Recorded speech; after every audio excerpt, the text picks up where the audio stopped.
pour la première fois depuis des mois, alors que jusqu'alors ces processus avaient été mis en échec par des refus de délivrer des visas pour permettre, par exemple, au M23 de bouger. Ça a été fait, ils ont pu aller à Luanda. Il y a un processus qui avance. On a un rendez-vous mardi, je serai intempestif à vous dire il faut tout de suite sanctionner. Donc je vous l'ai dit, moi, je fais confiance à ce processus parce que je pense qu'on peut se faire plaisir, on peut faire de l'escalade de tribune ici devant vous.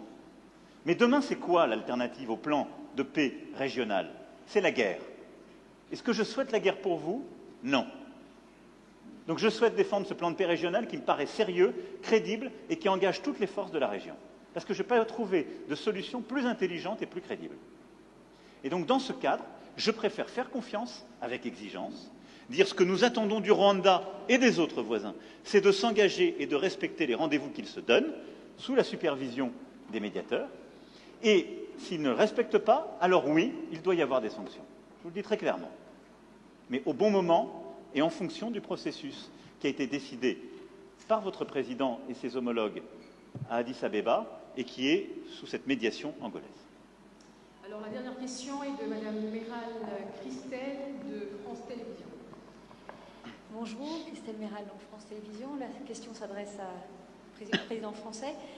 Monsieur Macron, après plusieurs jours en Afrique, vous rentrez donc demain matin en France. Le pays, mardi, pourrait être bloqué en raison de la réforme des retraites. Alors, est-ce que vous ne redoutez pas que le blocage s'installe? Et puis, si la réforme devait rester très impopulaire, est-ce que vous ne craignez pas que l'on vous reproche de ne pas être à l'écoute des Français? Vous comprendrez bien que j'ai déjà fait plusieurs commentaires sur cette réforme des retraites, qui a fait partie de mon engagement présidentiel, et je ne vais pas, depuis ici, compte tenu des sujets qu'on est en train d'évoquer, de la lourdeur de l'actualité, de l'importance stratégique de cette tournée en Afrique, faire de nouveaux commentaires sur les commentaires. Je n'ai pas grand-chose de neuf à dire. Donc, ce qui m'importe, c'est surtout d'expliquer à nos compatriotes l'importance, en effet, dans un moment comme le nôtre, de passer 4 jours en Afrique, dans cette région qui est une région où une partie de notre histoire aussi s'est jouée. On était à Brazzaville hier, qui était la capitale de la France libre, où il y a une partie de notre passé, mais surtout beaucoup de notre avenir, sur le plan climatique, sur le plan de la biodiversité, culturelle, linguistique, mais aussi sécuritaire.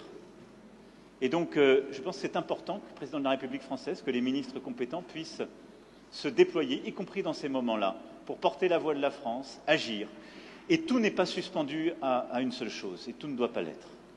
Et donc, nous continuons à avancer, mais vous avez compris que je ne ferai pas davantage de commentaires sur la vie politique française, ici, depuis Kinshasa, à la fois parce que je n'ai pas grand-chose à dire, et ensuite par respect pour nos amis, compte tenu de ce qu'ils sont en train de vivre. Je voulais simplement vous dire qu'on est ensemble. Tsotsa Elongo, Tuko Pamoja, Tuji Pamwa, Betukele Kimvuka.